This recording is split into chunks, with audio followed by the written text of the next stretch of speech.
It's the Breeders' Crown from Mohegan Sun at Pocono Downs outside of Wilkes-Barre, Pennsylvania, live tonight. And it's now one of the state-of-the-art racinos. That's racing and casinos. And the Mohegan Sun people came in here about 4 years ago to the Pocono Downs and began building this lovely casino. Table games are now included. What an excellent night of all-around entertainment that you can have here. Top-notch restaurants and nightclubs. It's just a wonderful entertainment experience.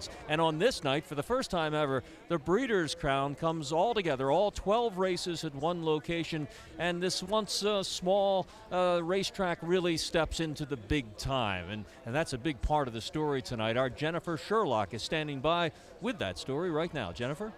Thanks, Lou. I'm with Moira Fanning. She's the Director of Publicity and Event Operations with the Hamiltonian Society. What an exciting night, Moira. Tell me how massive of an undertaking putting all this together was. We've never had 12 races in one racetrack before on the same night, and Pocono really put a lot into getting this done. It's been about 18 months it's taken to get to this point. Yeah, I'm sure. I mean, talk about just some of the challenges involved with getting here. Well, again, 12 races, $6 million. We started with 170 horses. We did eliminations. They've been promoting this for over a year. You see the place is packed. Everybody's been very excited about it. They're simulcasting in Australia, international wagering on it. North America has been well represented here tonight. We've had a couple of Canadian winners, and really it's just exceeded our expectations. And why did you decide to change the format and have all 12 races at one venue? Well, we always wanted to do it, but the racing dates and venues never quite worked out. And when Pocono said to us, listen, we'd like to try it, we thought that was pretty adventurous of them, but they built a beautiful new paddock, have a great facility, and the Pennsylvania Horsemen and the management of Mohegan Sun just supported it 100%. And are you satisfied with how everything turned out? Oh, absolutely. They've already exceeded all their handle records, bet over $1.2 million. You see the place is crowded. We've had world record after world record here, and we're not done yet. Well, congratulations. It's an exciting night. Lots of people here. Now back to you, Lou. Thanks, Jennifer, and a good recap of the story behind the story here at Pocono Downs. And Steve, you know, harness racing really has its roots in America's country fairs and county fairs and back roads. And with 10,000 people here, it's like one really big, wonderful fair all day long today. And it's wonderful because it's a throwback. Because there used to be crowds like this traditionally at racetracks virtually every night when it was the only form of gambling around. But it's nice to see, and you know, you go through it and you have to move through the sea of humanity, and it's kind of a nice thing. The racino, that's the new phrase, and with the Meadowlands, the traditional host of the Breeders, now in some doubt as to whether or not they'll continue. Pocono stepping up into center place. Now, Horse of the Year honors very much at stake here in the course of this Breeders' Crown. And earlier tonight, a trot for 3-year-olds, a great rivalry between Lucky Chucky and Muscle Massive. They have met twice. Muscle Massive upsetting Lucky Chucky at the Hamiltonian. Right. And then Lucky Chucky returning. And got the revenge, and now the rubber match. Sort of like Ali Frazier 3. That's what it is. Coming up. Now, this happened earlier, and we expected this to be a 2-horse race going in. Let's go back down to Greg for his analysis. Thank you, guys. And yes, of the 12 championships tonight, this is one that a lot of people were looking forward to, and I think a lot of people felt it was a 2-horse race. We had the Canadian Trotting Classic winner facing the Hambo winner, both of the $1 million performers from this season squaring off. But there was another Colt who had been improving coming in. His name was Break the Bank K, and he was trying to spoil the party. As we get a look at the field from earlier this evening. Now, toward the inside, a couple of long shots. Pilgrim's Taj, last year's Breeders' Crown winner, but struggling coming in. Take My Picture, the 2, had been making some breaks recently. And the New York Sires champion, Flex the Muscle, who showed a lot of early speed in many of his races as well. The favorites coming from the middle of the starting gate, Lucky Chucky and Break the Bank K, leaving right beside each other. And then out in post 7, this year's Hamiltonian winner, and that was Muscle Massive for driver Ron Pierce, who had already captured a couple of Breeders' Crown championships earlier in the program. That was a look at the complete field of 9 and how they lined up on the starting gate from earlier tonight. And we're going to take you back now and show you how things transpired in the 3-year-old Colt and gelding trot with $500,000 on the line.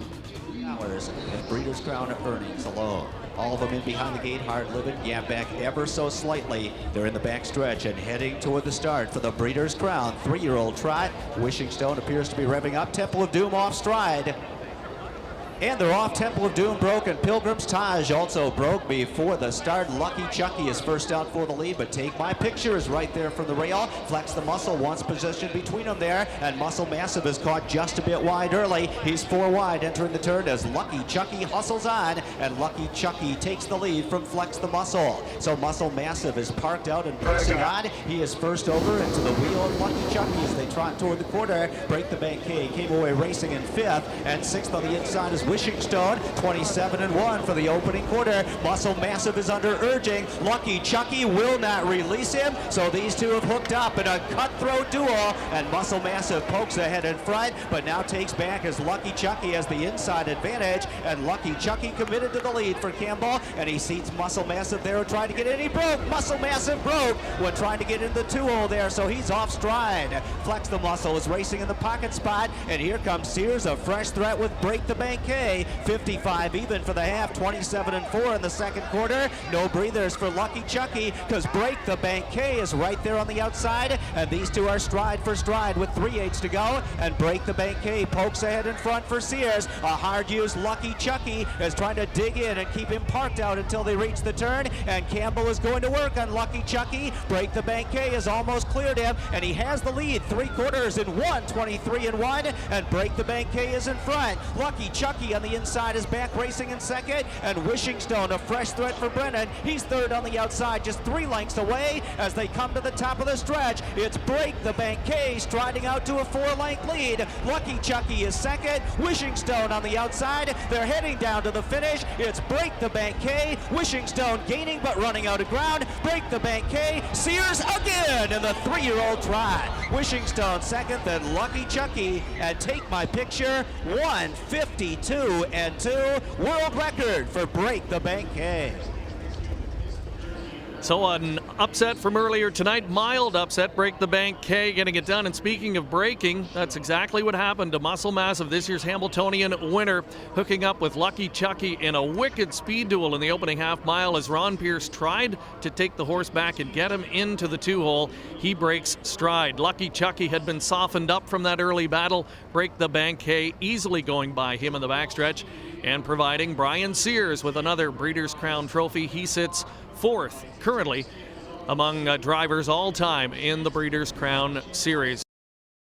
Trond Smedshammer won this race in 05 with Strong Yankee, back in 07 with Arch Madness, back in the winner's circle here with Break the Bank K. As we direct your attention to the winner's circle to make the trophy presentation, Mr. Dale Rapson, Vice President of Racing and one of the driving forces behind Breeders' Crown Night here at Mohegan Sun Pocono, along with Mr. George Siegel, Secretary of the Hamiltonian Society and one of the sport's leading breeders and owners. So George Siegel and Dale Rapson congratulating Brian Sears, Trond Smedshammer, and the winning connections of Break the Bank K, who is the official winner of the Breeders' Crown, 3-year-old Colt and Gelding Trot. Hollywood Hayden will have winner's circle reaction momentarily.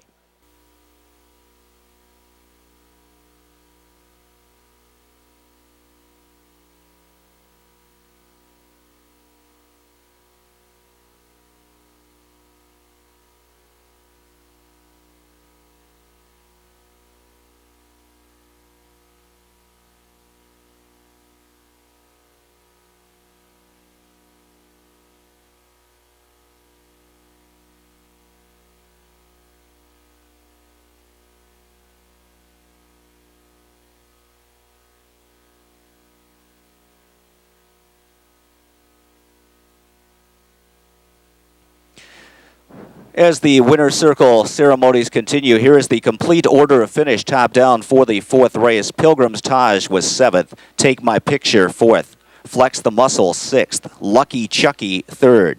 Break the Bank K, the winner. Hard Livin' 5th. Muscle Massive was 8th. Temple of Doom 9th. And Wishing Stone was 2nd. Rechecking 746-315-892. World record for 3-year-old trotting colts on a 5/8 mile track, 152 2/5.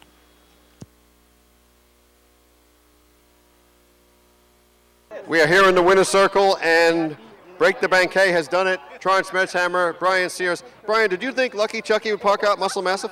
Well, I knew there was some speed in the race, and it could fall on our lap, and kind of worked out like the perfect trip that we needed, and that's kind of what happened. But Lucky Chucky wasn't giving anything away either, the three-quarter pole. No, he was best horse, going in. He was best. He was a horse to beat, and he drove him like he was a horse to beat. And my horse was very sharp tonight. Scored him down. He felt super, and it showed up on the track tonight. What's the difference between Break the Banquet now and about 3 months ago? Because there was such high expectations for him. Yeah, I always thought he was one of the top colts all summer, but last month or so he's been getting more and more sharp every week, and beating a few horses, winning a few races, and just getting his confidence better and better every week. Okay, you've won this race 5 of the last 7 years. You're doing well with these 3-year-old sophomore trotters. Yeah, it's kind of one of the glamour divisions. It's a great Breeders' Crown to win, and it's a lot of fun. Had a lot of success with Trond, and it's been working out very well. Okay, Brian Sears, congratulations. Trond Smedshammer, you got Break the Banquet earlier this year, and he started out like a house of fire. Yeah, he trained down good, and we had high expectations for him, and there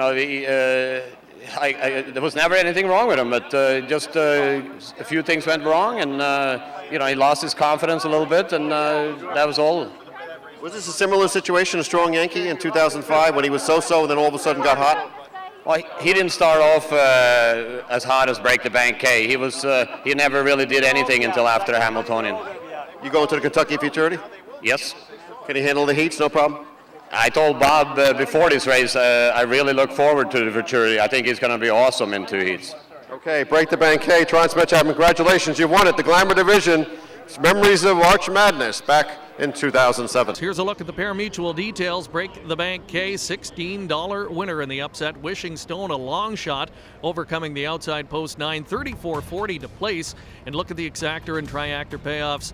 More than $1,000 for the 5-9-4 trifecta in that Breeders' Crown. So what a tilt we saw from earlier tonight, giving you some bonus coverage here tonight as part of the Breeders' Crown. Back to you guys. Break the bank, but breaking the hearts of many who in the racing industry so supportive of Lucky Chucky and his trainer Chuck Sylvester, whose son Troy passed away in this last year. So many pulling for Sylvester and Lucky Chucky, but not to be on this night. And it's a reflection of the quality of the field here, the Breeders' Crown.